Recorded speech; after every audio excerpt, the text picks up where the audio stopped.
A husband's clever move to save his marriage. Listen carefully. My wife and I had a small misunderstanding this morning before we left for work.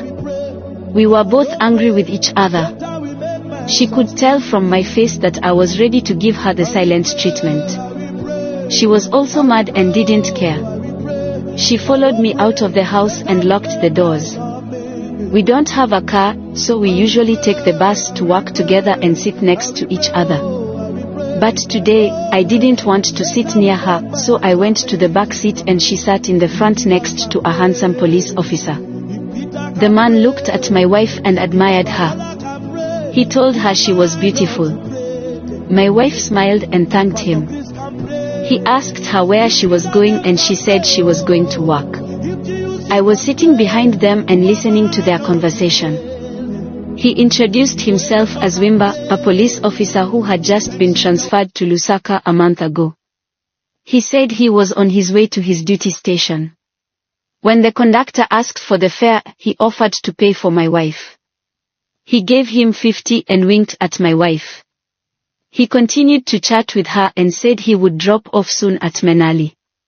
He said he was staying at Charleston Police Camp and asked her if she could visit him someday. He asked for her number. I couldn't take it anymore. I tapped my wife on her shoulder. She turned around and I asked her, "Did you remember to put a spoon in Kasuba's lunchbox? You always forget." My wife was confused. She probably wondered who Kasuba was and why I was talking to her. I added, "Try to pick her up from school early today. I will be home late. You can cook nshima for me for dinner, so I can eat something before bed." My wife was more confused. She looked at the policeman and then at me. She realized what I was trying to do. "Yes, honey," she nodded. The policeman said hello to me.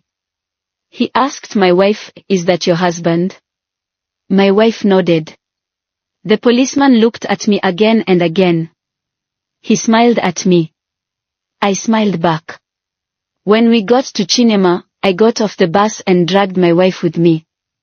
She couldn't stop laughing. She asked me, "Honey, who is Kasuba?" I said, "Kasuba is our future daughter. Come on, let's go." My wife laughed. We took another bus and this time we sat together. I paid for her. Don't let your partner feel distant from you, emotionally or physically. Don't let the devil find a gap. He will take your place without your permission and build a home for himself in your marriage.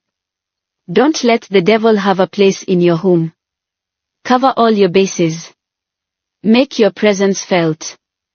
May God bless your marriage and your relationships. Kindly give us a follow and share to help a life.